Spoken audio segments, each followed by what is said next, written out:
오늘 주신 본문의 말씀으로 내 눈을 뜨게 하소서라는 제목의 하나님 말씀을 전하도록 하겠습니다.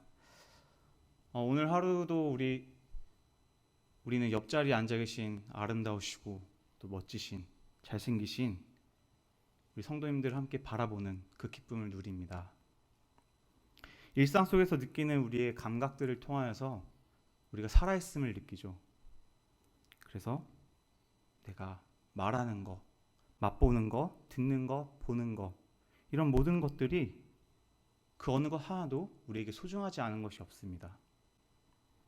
그 중에서 저는 이제 보는 것에 대한 중요성을 오늘 말씀을 통하여서 함께 살펴보려고 합니다. 우리가 보지 않으면은 우리는 기억을 잘하지 못합니다. 그리고 보지 않으면 관심도 가지 않습니다. 마음도 떠나게 됩니다. 내가 볼 수 있어도 내가 관심 있는 것만 바라보게 됩니다. 어릴 적 제가 보았던 다 본 건 아니고요. 드라마 중에 보고 또 보고라는 드라마가 있었습니다. 많은 분들이 기억하실 텐데요. 그 주제곡이 보고 있어도 보고 싶은 그대라는 가사가 있습니다. 이처럼 눈에 보일 때 계속해서 생각나고 계속 보고 싶은 그런 마음이 생기는 것입니다. 이런 보는 것에 대해서 정말 힘든 분들이 계십니다. 바로 후천적으로 사고를 통해서 시각장애를 얻게 되시는 분들입니다. 어떤 것이 어떤 모양을 가지고 있고 어떤 색깔이고 어떻게 생겼고 내 가족의 모습, 이런 것들을 한순간 보지 못한다는 그 절망감, 정말 끔찍할 것입니다.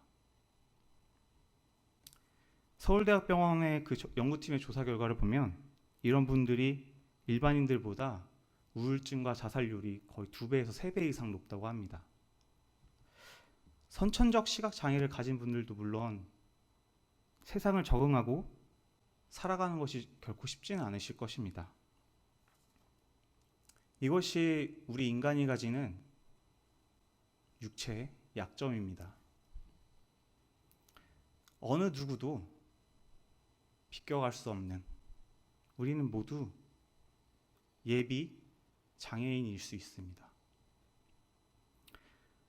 어느 것 하나 무너지면 모든 것을 잃었다고 여깁니다. 그럼에도 불구하고 정말 많은 분들이 그 시간들을 견디며 노력하고 다시 일어섭니다. 주어진 상황을 돌파하기 위해서 정말 끊임없는 노력들을 하시는 분들이 많습니다. 그럼에도 이들의 어려움 점에 대한 통계치를 보면 경제적인 어려움이 가장 높다고 합니다. 어찌 보면 정말 당연한 부분이죠. 주변에 돌봐줄 가족조차 없으면 어떻게 살아갈까요? 정말 막막하지 않겠습니까? 이들이 오직 먹고 살 수 있는 방법은 구걸하거나 아니면 국가의 도움을 받는 것뿐이었습니다. 오늘 본문의 맹인들도 이런 상황입니다. 이들이 구걸하지 않으면 당장 내일을 보장할 수 없는 삶, 그런 삶을 살아야 합니다. 어찌 보면 지금 구걸하고 있는 지금도 아무것도 먹지 못한 채 당장 쫄쫄 굶고 있을 수 있습니다. 이런 모습이 2000년 전이나 현재나 아픔을 가진 분들이 처한 현실이 크게 다를 바 없다는 게 참 마음이 아픕니다. 그렇게 이런 상황 속에서 오늘 등장하는 맹인들의 모습은 정말 위대하다고 표현할 수밖에 없습니다. 여러 이적들을 일으키면서 귀신도 쫓아내시고 아픈 자들을 고치시고 다윗의 혈통으로 오시는 이가 있다는 소문을 들었습니다. 그래서 이들은 정말 꼭 이 예수님을 만나고 싶었을 것입니다. 저쪽 동네에서 누가 누구를 고치셨대, 어떤 병이 났대, 그런 소문을 들으면서 이들도 정말 간절했을 것입니다. 정말 보고 싶다는 간절함이 있었기에 이들은 이 소문을 철석같이 믿었을 것입니다. 그리고는 다윗 왕의 후손이신 예수님께서 오시면 세상에서 제일 가는 부자가 되게 해달라고 해야지가 아닌 나의 눈을 뜨게 하소서, 나의 눈을 보게 하소서, 이렇게 외치려고 이들은 준비를 하고 있었습니다. 예수님을 맞을 준비를 이미 이들은 하고 있었던 것입니다. 이들은 정말 철저했습니다. 이들에게 있어서 이들이 두려움이 없었겠습니까? 창피하지 않았을까요? 다 필요 없습니다. 내가 볼 수만 있다면, 내가 내 가족을 볼 수만 있다면, 내가 살아가는 이 세계를 볼 수만 있다면 창피함이 무슨 소용입니까? 다 필요 없습니다. 예수님 앞에서 자신의 모든 것을 내려놓고 수많은 무리들이 무엇이라고 하든지 이들은 보이지 않음에도 더듬더듬 조금씩 앞으로 나아가 예수님을 불렀습니다. 크게 외쳤습니다. 다윗의 자손 예수님, 나를 불쌍히 여겨주시옵소서. 맹인인 자들이 예수님을 따르는 무리들을 뚫고 가기가 쉬웠겠습니까?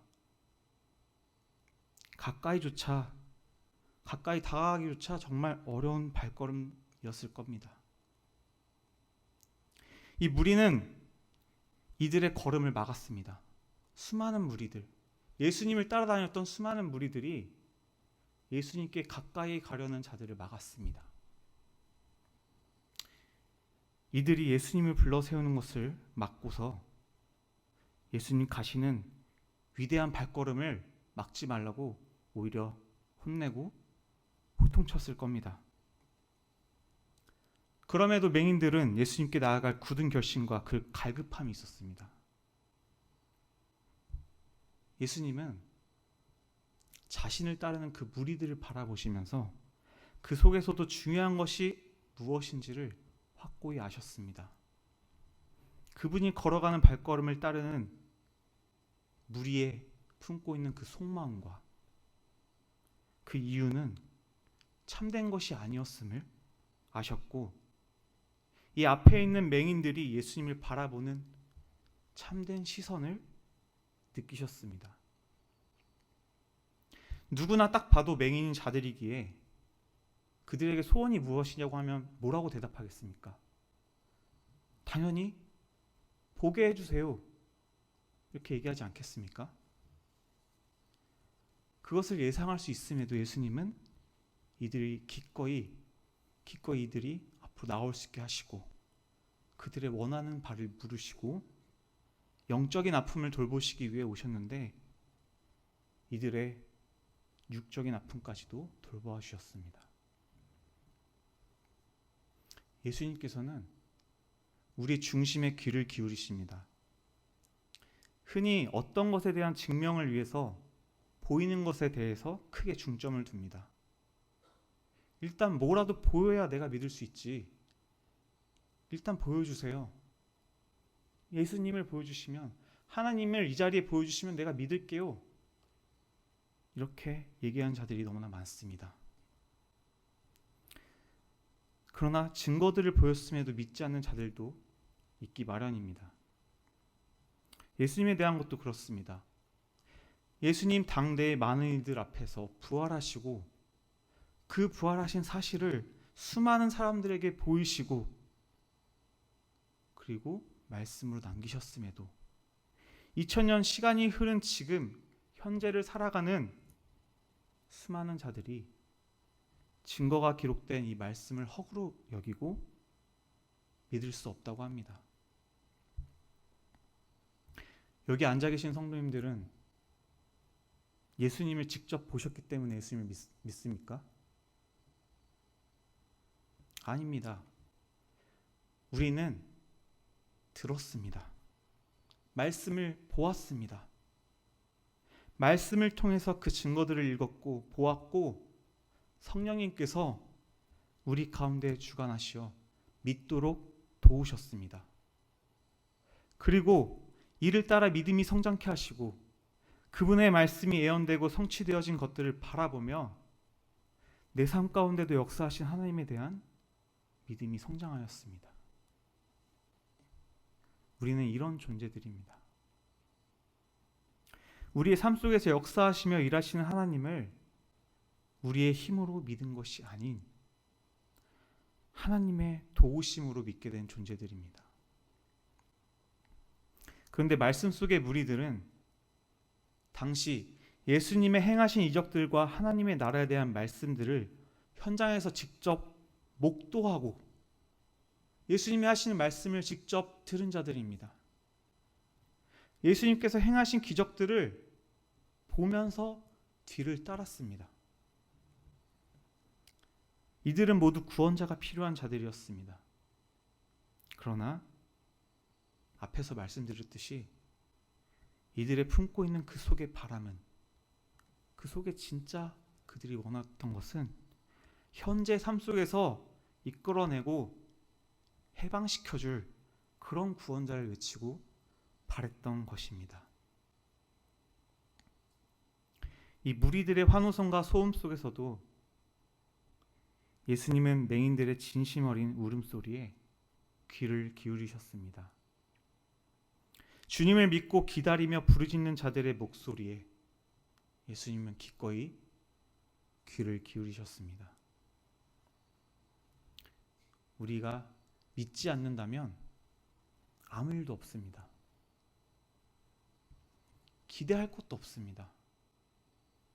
그저 진리가 앞에 있어도 무시하고 보지 않는 그냥 자발적 맹인으로 살아가면 됩니다. 이런 믿음 약한 우리를 향한 하나님의 계획과 하나님께 가는 다리를 놓아주셨다는 예수 그리스도에 대한 그 믿음을 가지게 하셔서 우리가 기대하고 믿음이 있기에 기도하고 믿음이 있기에 우리는 오늘 하루를 살아갑니다. 우리에게 무엇이 필요합니까? 이 맹인들과 같이 예수님을 만나기 위해 준비하는 삶, 예수님이 어떠한 일들을 행하시고 말씀하실지 그 귀를 기울이며 말씀을 듣고 준비하며, 그리고 무리와 같은 어떠한 환경과 고난과 어려움과 역경 속에서도 나의 목소리를 들으실 수 있도록 우리는 크게 부르짖으며 외칠 수 있는 담대함과 용기가 필요합니다.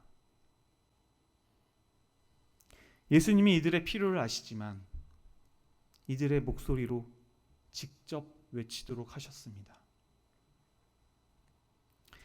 오늘 말씀 가운데 나온 맹인들은 달라도 너무 다릅니다. 이들은 반응하는 자들이었습니다. 예수님에 대한 소식을 듣고 메시아인 예수님에 대한 기대로 너무나 가득 차 있었습니다. 눈을 뜰 준비가 된 자들이었습니다.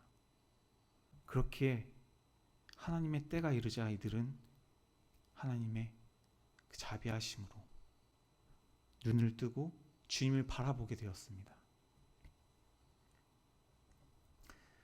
몇 년 전 목회자들 사이에서 굉장히 유명했던 예화가 하나 있습니다. 예레미야 스티펙이라는 목사에 관한 이야기인데요. 유튜브에 보시면 거지 목사 또는 노숙자 목사로 검색하시면 이와 관련된 수많은 영상이 나옵니다. 잘 모르시는 분들도 계시겠죠. 짧게 말씀드리자면 미국의 10,000명이 넘는 메가처치에 교회에 부임하게 된 이 스티펙이라는 목사가 부임하는 날 노숙자 복장으로 교회 근처에 앉아 있었습니다. 교회로 발걸음을 향하는 이들에게 구걸을 하였지만 대부분의 사람들은 그저 지나갈 뿐이었습니다. 예배 시간이 되어서 교회에 들어가 앉으려 하자 어떻게 했겠습니까? 예배위원들이 저지를 하고 결국에 아주 구석진 자리에 쫓겨나게 되었습니다. 예배가 시작되고 또 새로운 목사님이 부임했다고 광고하는 시간에 구석진 자리에서 이 스티펜 목사가 일어나 강단으로 향했고 교인들은 그가 강단에 올라가는 것을 막으려고 하였습니다. 자신의 신분을 밝히고 스티펜 목사가 강대상 위에 서서 마태복음 25장 31절부터 40절까지의 말씀을 읽어 내려갔습니다. 그 중에 35절부터 36절, 40절 말씀을 읽어드리겠습니다. 내가 줄일 때에 너희가 먹을 것을 주었고 목마를 때에 마시게 하였고 나그네 되었을 때 영접하였고 헐벗었을 때에 옷을 입혔고 병 들었을 때에 돌보았고 옥에 갇혔을 때에 와서 보았느니라. 그리고 40절입니다. 여기 내 형제 중에 지극히 작은 자 하나에게 한 것이 곧 내게 한 것이니라. 이 말씀을 들은 회중들이 반응이 어땠을까요? 아침 일찍 그 앞에 앉아있던 노숙자의 요청을 거절하고 그냥 무시하고 들어갔던 그들의 마음은 어땠을까요? 스티펜 목사는 이날 오전 자신이 겪은 사건들을 교인들에게 쭉 얘기를 합니다. 그리고 그가 한 말이 있습니다. 수많은 교인들이 있었지만 10,000명이나 되는 수많은 교인들이 있었지만 그 속에 제자는 없었다. 여러분은 언제 예수님의 제자가 될 것입니까? 이런 말을 남겼습니다. 이 예화는 수많은 SNS를 통해서 퍼져나가면서 공유되었고 이스트팩이라는 목사 페이스북에도 수많은 친구 등록과 좋아요가 눌러졌습니다. 이 예화를 들으시면서 우리 성도님들은 어떤 생각이 드십니까? 우리는 사람의 인상을 먼저 보는 것으로 파악합니다. 그리고 그의 모습을 통해서 이 사람은 어떨 것이다 이렇게 한정지어 생각합니다. 보이는 모습이 우리의 생각에 영향을 끼칩니다. 그렇게 교인들 중 아무도 이 노숙자의 모습이 그 사람이 목사님일 거라는 그 생각조차 못했겠지요. 눈을 뜨고 바라보게 된 맹인들이 자신의 모습을 봤을 때 어땠을까요? 정말 거짓골이었을 텐데 그 사람들이 자신들의 다른 무리들이 나를 어떻게 바라볼지 그렇게 창피함을 느꼈을까요? 물론 그 얘기는 정확하게 알 수는 없습니다. 그렇지만 이들은 예수님을 따랐습니다. 제가 아까 말씀드렸던 이 스티펜 목사 이야기, 이 얘기는 사실 만들어진 이야기입니다. 예레미야 스티펙이라는 분은 허구의 인물입니다. 그러나 이 이야기는 몇 개의 실화를 바탕으로 구성해서 만들어진 겁니다.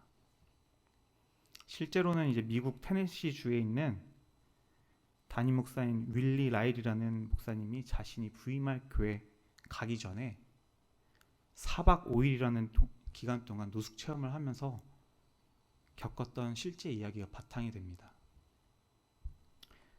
교인의 10%인 약 20명만이 도움을 주었다고 합니다. 이 윌리 라일이라는 목사가 설교 강단에서 이렇게 말씀하였습니다. 우리 교인들은 매주 1시간만 하나님을 섬기기 원하는 것 같습니다. 하지만 그것은 하나님의 계획이 아닙니다. 정말 예수님처럼 살고 싶으십니까?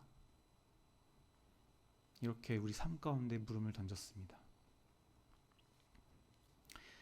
여러분, 우리의 삶이 이 예수님을 따르던 무리들과 같은 삶이 아닌 이 그 속에서도 맹인들을 보고 반응하고 움직이는 참된 그리스도인의 모습으로 살기 원합니다. 위에서 읽어드렸던 마태복음 25장 40절의 말씀과 같이 내 곁에 있는 누군가에게 손을 내미는 것이 하나님께 하는 것과 같습니다. 하나님이 우리 옆에 계시고 내 안에 계시고 어디서나 우리를 바라보고 계시기 때문입니다. 하나님을 만나는 길에 있어서는 우리가 자존심 필요 없습니다. 예수님도 수많은 무리들이 따르는 속에서도 그 자신의 손을 손수 내미셨습니다. 그 더러웠을 맹인들의 눈을 직접 손을 대서 고치셨습니다. 제자들을 시킨 것이 아니었습니다. 그리고 맹인들도 창피함, 자존심 이런 거 없었습니다. 내가 예수님을 찾고 나아갈 때 그분이 나를 고치실 것이라는 그 믿음만으로 누가 붙잡든지 조용히 하라고 윽박지르든지 이들은 예수님을 외쳤습니다. 맹인들은 눈을 뜨고 이제 예수님의 뒤를 따릅니다. 무리들 속에 들어가 그들과 함께 다시 한 무리를 이루어 이동합니다. 그저 예수님을 따라왔던 그 흔한 무리가 아닌 예수님께서 고치시고 만져주신 이들은 그 마음의 중심부터가 다를 것입니다.